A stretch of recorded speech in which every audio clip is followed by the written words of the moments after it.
नमस्कार साथियों, Ashwini GS classes में आप सबका बहुत बहुत स्वागत है। साथियों, आज हम लोग एक हिस्ट्री के मॉक टेस्ट को लेकर के हाजिर हुए हैं। इसमें भी वैदिक काल से संबंधित ही क्वेश्चंस हैं।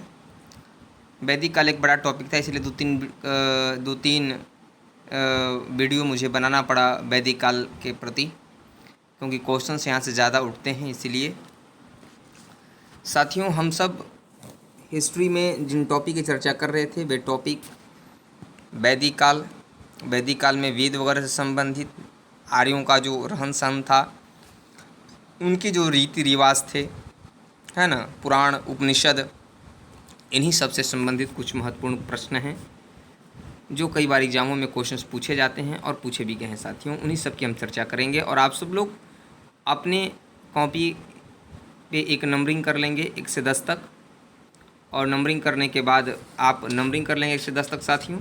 और नंबरिंग करने के बाद मैं जब क्वेश्चन बोलूँगा, ऑप्शन बोलूँगा, मुझे आंसर बताने से पहले आप अपना आंसर अपने कॉपी पे नोट कर लेंगे। चलिए हम स्टार्ट करते हैं साथियों। आज का देखिए हमारा पहला क्वेश्चन देखिए स्क्रीन पे दिखाई पड़ रहा है। पहला क्वेश्चन क्या कहता है, आइए हम सब चर्चा करें साथियों। पहला क्वेश्चन देखिए क्या कहता है, सबसे पहले हम इसी की चर्चा करेंगे।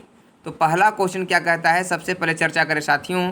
पहला क्वेश्चन दिख रहा होगा आपको स्क्रीन पे। कहता है कि सामवेद के मंत्रों को गायन करने वाले को कहा जाता है।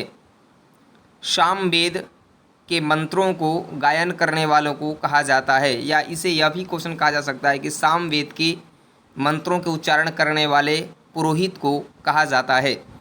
पुरोहितों को क्या कहा जाता है साथियों? पहला ए ऑप्शन है अध्वर्यु, बी है उद्गाता, सी है होता और डी है ब्रह्मा। ये 4 ऑप्शन हैं। जल्दी से जल्दी इसके आंसर को कमेंट करेंगे आप सब कमेंट बॉक्स में कि सामवेद के मंत्रों को गायन करने वाले को कहा जाता है। तो क्या कहा जाता है साथियों? तो अब मैं इसका आंसर बताता हूँ आपको साथियों। इसका आंसर हो जाएगा, क्या होगा? इसका आंसर हो जाएगा बी साथियों। क्या हो जाएगा? बी, उद्गाता। सामवेद के मंत्रों को उच्चारण करने वाले को क्या कहा जाता है? उद्गाता कहा जाता है साथियों। तो ऋग्वेद के उच्चारण करने वाले जो पुरोहित थे उनको कहा जाता था होता, और यजुर्वेद के मंत्रों को गायन करने वाले को कहा जाता था साथियों, क्या कहा जाता था? अध्वर्यु कहा जाता था। और अथर्ववेद के मंत्रों के उच्चारण करने वाले को क्या कहा जाता था? तो ब्रह्मा कहा जाता था साथियों। यह क्वेश्चन बहुत ही महत्वपूर्ण है, इसे आप नोट कर लेंगे और याद कर लेंगे। आइए हम सब बात करते हैं दूसरा क्वेश्चन। देखिए हमारे स्क्रीन पर साथियों यह है दूसरा क्वेश्चन। क्या कहता है, जरा ध्यान से सुने कि किस उपनिषद में कहा गया है कि सत्य ही सुंदर है, सत्य ही सुंदर है, और सबसे छोटा उपनिषद है। 2 चीज़ें साथियों यहाँ पर हैं। कहा गया है, क्या कहा जा रहा है? ध्यान से चीज़ों को समझने की कोशिश करेंगे साथियों। यहाँ पर साफ शब्दों में कहा गया है कि किस उपनिषद में कहा गया है कि सत्य ही सुंदर है और सबसे छोटा उपनिषद है। तो किस उपनिषद में कहा गया कि सत्य ही सुंदर है? तो सत्य ही सुंदर है कि कॉन्सेप्ट जो है साथियों वह किस उपनिषद में कहा गया? तो 4 ऑप्शन है आपके सामने। ए ऑप्शन कहता है साथियों मांडुक्योपनिषद, बी मुंडकोपनिषद, सी कठोपनिषद, डी बृहदारण्यक उपनिषद। ये 4 उपनिषद दिए गए हैं ऑप्शन में। इनमें से सही उपनिषद को टिक लगाना है कि किस उपनिषद में कहा गया कि सत्य ही सुंदर है, ट्रूथ इज ब्यूटीफुल, और सबसे छोटा उपनिषद कौन है? तो जिसमें सत्य ही सुंदर है का जिक्र है वही सबसे छोटा उपनिषद भी है साथियों।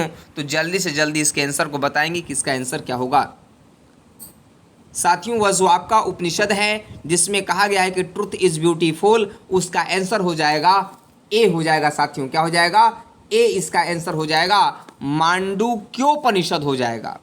मुंडकोपनिषद नहीं जो बी में है, ए इसका आंसर होगा साथियों। ए इसका आंसर होगा मांडुक्योपनिषद।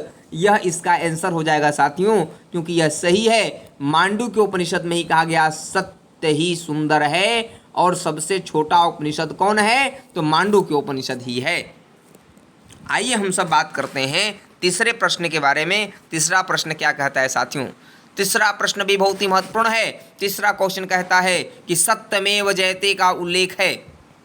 सत्यमेव जयते का उल्लेख है साथियों किसमें? तो सत्यमेव जयते का डिस्क्राइब किसमें किया गया है? ए ऑप्शन है मुंडकोपनिषद, बी मांडुक्योपनिषद में, सी कठोपनिषद में और डी बृहदारण्यक उपनिषद में।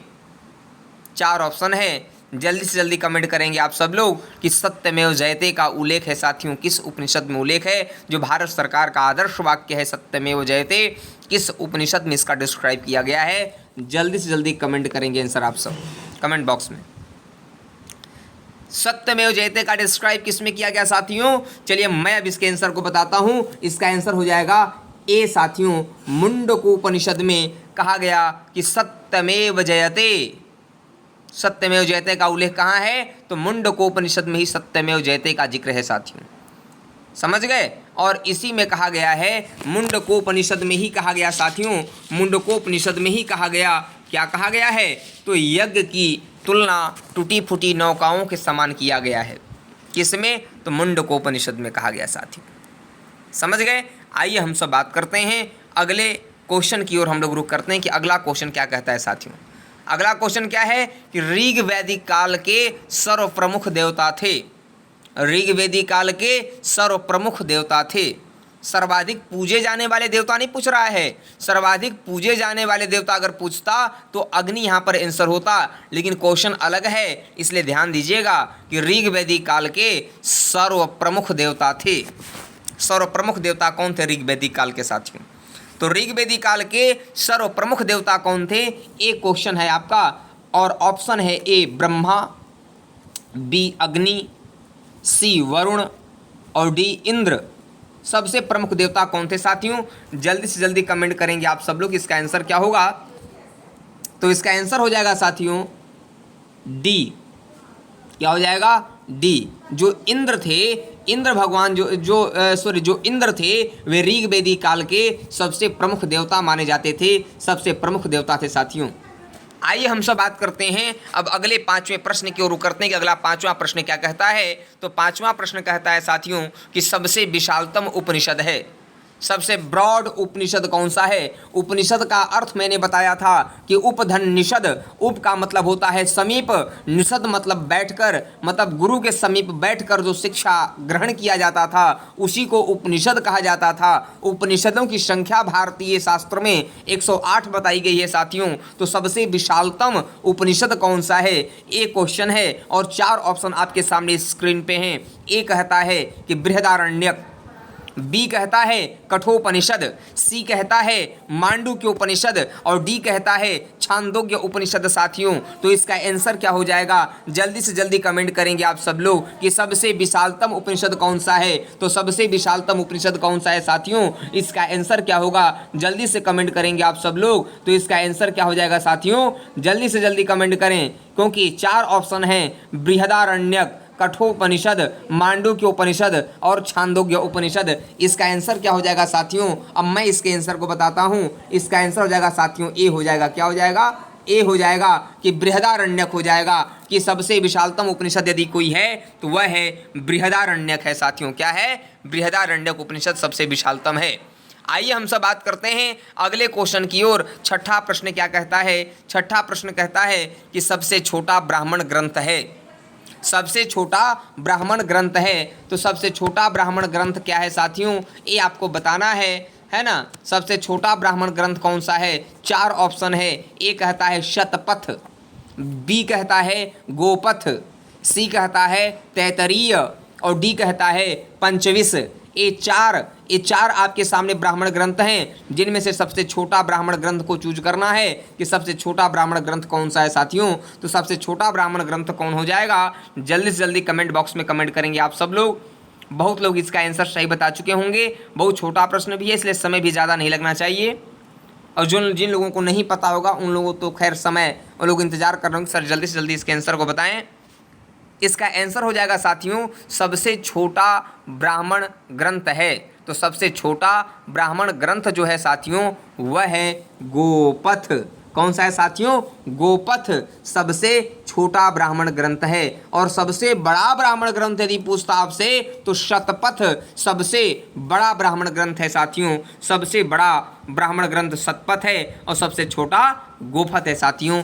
इसे आंसर को भी याद कर लेंगे क्योंकि बहुत ही महत्वपूर्ण क्वेश्चन मैं आप लोगों के लिए लेकर के आया हूँ। आइए 7वां प्रश्न की ओर रुख करते हैं। 7वां प्रश्न क्या कहता है? 7वां प्रश्न कहता है साथियों कि छंद शास्त्र नामक पुस्तक के लेखक माने जाते हैं। छंद शास्त्र नामक पुस्तक के लेखक माने जाते हैं साथियों। छंद शास्त्र नामक पुस्तक के लेखक कौन है? तो ऑप्शन ए कहता है कश्यप ऋषि, ऑप्शन बी कहता है पिंगल ऋषि, ऑप्शन सी कहता है पतंजलि और ऑप्शन डी कहता है साथियों पाणिनि। 4 ऑप्शन है, कश्यप ऋषि ए, बी पिंगल ऋषि, सी पतंजलि ऋषि और डी पाणिनि। तो छंद शास्त्र नामक पुस्तक के लेखक कौन माने जाते हैं? जल्दी से जल्दी कमेंट करेंगे साथियों आप सब लोग। तो इसके आंसर को जल्दी से जल्दी कमेंट बॉक्स में कमेंट करें, देर न करें। बहुत महत्वपूर्ण क्वेश्चन है वैदिक काल से। इसका आंसर हो जाएगा साथियों, छंद शास्त्र नामक पुस्तक के लेखक माने जाते हैं तो पिंगल ऋषि माने जाते हैं साथियों। कौन माने जाते हैं? पिंगल ऋषि माने जाते हैं छंद शास्त्र नामक पुस्तक के लेखक। आइए हम सब बात रुक करते हैं अगले प्रश्न की ओर साथियों। अगला प्रश्न क्या कहता है? ये देखिए सबसे महत्वपूर्ण प्रश्न आपके स्क्रीन पे यह है 8वां प्रश्न कि वेदांगों की संख्या 6 है, इनमें से कौन वेदांग नहीं है? तो वेदांगों की संख्या 6 है साथियों। बिल्कुल सही है कि वेदांगों की संख्या कितनी है? 6 है। यह क्वेश्चन सही है, यह लाइन भी सही है कि वेदांगों की संख्या 6 है बिल्कुल। लेकिन कह रहा है इनमें से कौन वेदांग नहीं है। ये 4 ऑप्शन दिए गए हैं जिनमें से 3 वेदांग हैं लेकिन एक वेदांग इसमें नहीं है, उसी को चूज करना है। तो ए कहता है शिक्षा, बी कहता है कल्प, सी है व्याकरण और डी है संखायन। तो ये 4 ऑप्शन आपके सामने हैं। 3 इसमें वेदांग होंगे और एक वेदांग इसमें नहीं होगा, उसी को चूज करना है कि कौन सा इसमें वेदांग नहीं है। तो साथियों जल्दी जल्दी कमेंट करें कि इसमें कौन वेदांग नहीं है, क्योंकि क्वेश्चन में ध्यान देंगे इनमें से कौन वेदांग नहीं है पूछा जा रहा है।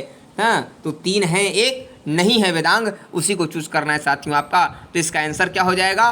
चलिए मैं अब इसके आंसर को बताता हूँ। इसका आंसर क्या होगा? बहुत लोग कमेंट कर दियोगे कमेंट बॉक्स में, बहुत लोगों का आंसर सही भी है। तो इसका आंसर बताता हूँ साथियों मैं अब। इसका आंसर हो जाएगा डी संखायन। संखायन साथियों वेदांग नहीं है। वेदांग की संख्या 6 है। शिक्षा, कल्प, व्याकरण, निरुक्त, छंद, ज्योतिष। शिक्षा, कल्प, व्याकरण, निरुक्त, छंद, ज्योतिष। ये जो आपके साथियों 6 हैं, ये 6 माने जाते हैं क्या? ये 6 आपके वेदांग माने जाते हैं साथियों। इनकी ये हैं आपके वेदांग 6, शिक्षा, कल्प, व्याकरण, निरुक्त, छंद, ज्योतिष। इसे आप जरूर याद रखेंगे साथियों।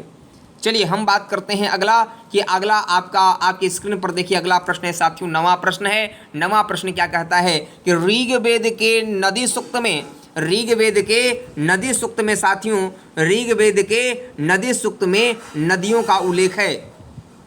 ऋग्वेद में साथियों नदियों का उल्लेख है, जिसमें किस नदी का सर्वाधिक बार उल्लेख है? ऋग्वेद का जो नदी सूक्त है उसमें नदियों का ही डिस्क्राइब किया गया है साथियों। किसका डिस्क्राइब है? उसमें नदियों का ही डिस्क्राइब किया गया है, जिसमें किस नदी का सर्वाधिक बार उल्लेख है साथियों। यहाँ पर एक बात बता दूं कि ऋग्वेद के नदी सूक्त में साथियों अगर प्रमुख नदियों की बात किया जाए तो प्रमुख 21 नदियों का उल्लेख किया गया है।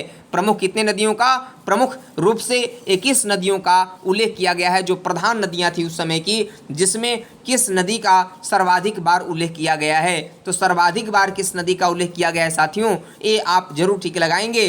तो इसमें ऑप्शन आपके पास 4 है। ए कहता है सिंधु, बी है गोमती, सी है कुभा और डी है साथियों बिपाशा। तो साथियों जल्दी जल्दी कमेंट करेंगे। कुभा मतलब काबुल, बिपाशा मतलब ब्यास नदी है। तो ये साथियों 4 ऑप्शन है। जल्दी जल्दी टिक करेंगे आप लोग कि ऋग्वेद के नदी सूक्त में नदियों का उल्लेख है, जिसमें किस नदी का सर्वाधिक बार उल्लेख है। इस बात को भी याद रखेंगे कि जो ऋग्वेद में नदी सूक्त है इसमें प्रमुख 21 नदियों का उल्लेख है साथियों, है ना। प्रमुख 21 नदियों का उल्लेख है। कहीं कहीं कोई और छोटी नदियों को लेकर के 25 बताता है, लेकिन 21 प्रमुख नदियां थीं, जिसमें आपको यहाँ पर क्वेश्चन का आंसर बताना है कि जिसमें किस नदी का सर्वाधिक बार उल्लेख है साथियों।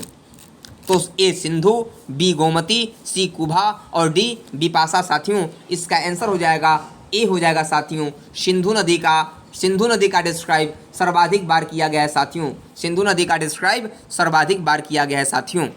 ये आपका आंसर रहा। और आइए 10वां प्रश्न देखिए साथियों, आपके स्क्रीन पे है। 10वां प्रश्न क्या कहता है, जरा ध्यान से समझें। 10वां क्वेश्चन कहता है कि प्रतिलोम विवाह का तात्पर्य है। प्रतिलोम विवाह का तात्पर्य है। विवाह दो प्रकार के होते थे, अनुलोम विवाह और प्रतिलोम विवाह। तो प्रतिलोम विवाह का क्या तात्पर्य है साथियों? तो ऑप्शन ए कहता है पुरुष निम्न वर्ग का, मतलब जो पुरुष है वह निम्न वर्ण का तथा कन्या उच्च वर्ण का। मतलब प्रतिलोम विवाह का तात्पर्य है ऑप्शन ए पुरुष निम्न वर्ग का तथा कन्या उच्च वर्ण का, बी पुरुष उच्च वर्ण का तथा कन्या निम्न वर्ण का, सी पुरुष स्त्री दोनों उच्च वर्ण के, डी पुरुष स्त्री दोनों निम्न वर्ण के। 4 ऑप्शन हैं, समझें, क्वेश्चन को पढ़ें, समझें और तब आंसर दें। प्रतिलोम विवाह का तात्पर्य है मतलब पुरुष निम्न वर्ण का और कन्या उच्च वर्ण का। बी है कि पुरुष उच्च वर्ण का और कन्या निम्न वर्ण का। सी कहता है कि पुरुष स्त्री दोनों उच्च वर्ण के, और डी कहता है कि पुरुष स्त्री दोनों निम्न वर्ण के। जल्दी जल्दी कमेंट करेंगे आप सब लोग, इसका आंसर क्या होगा? तो प्रतिलोम विवाह का तात्पर्य हो जाएगा साथियों, इसका आंसर हो जाएगा ए। क्या हो जाएगा साथियों? ए प्रतिलोम विवाह। प्रतिलोम विवाह किसे कहते थे? तो जब पुरुष निम्न वर्ण का हो और कन्या उच्च वर्ण के साथ विवाह हो जाता था, मतलब पुरुष मतलब कि निम्न वर्ण के पुरुष के साथ और उच्च वर्ण की कन्या के साथ जब विवाह हो जाता था तो उसे प्रतिलोम विवाह कहा जाता था साथियों। क्या बोलते थे? प्रतिलोम विवाह कहा जाता था। जबकि अनुलोम विवाह उसे कहते थे कि पुरुष उच्च वर्ण का हो और कन्या निम्न वर्ण का हो, इसे कहा जाता था साथियों अनुलोम विवाह। लेकिन यहाँ प्रतिलोम विवाह पूछा है तो प्रतिलोम विवाह में आंसर क्या हो जाएगा कि पुरुष निम्न वर्ण का और कन्या उच्च वर्ण के जब होते थे, जब ऐसे विवाह होते थे तो उसे कहा जाता था प्रतिलोम विवाह साथियों। क्या बोलते थे? प्रतिलोम विवाह। तो ये आज के आपके 10 प्रश्न कितने महत्वपूर्ण थे, कमेंट बॉक्स में ज़रूर कमेंट कीजिएगा साथियों, और अधिक लोगों तक शेयर कीजिएगा जिससे कि और लोगों तक भी वीडियो पहुंच सके। और ये मैं बहुत ही महत्वपूर्ण क्वेश्चन अपने तरीके से लेकर के आया था। आप इसी तरह से लोग अपनी तैयारी को पुख्ता करें और जांच करते रहें कि आपकी तैयारी कितनी अच्छी होने पाई है। तो मैं आशा करता हूं कि आप सबके लिए यह वीडियो बहुत ही लाभदायक साबित होगा साथियों। तो आज के लिए बस इतना ही। नमस्कार, जय हिंद।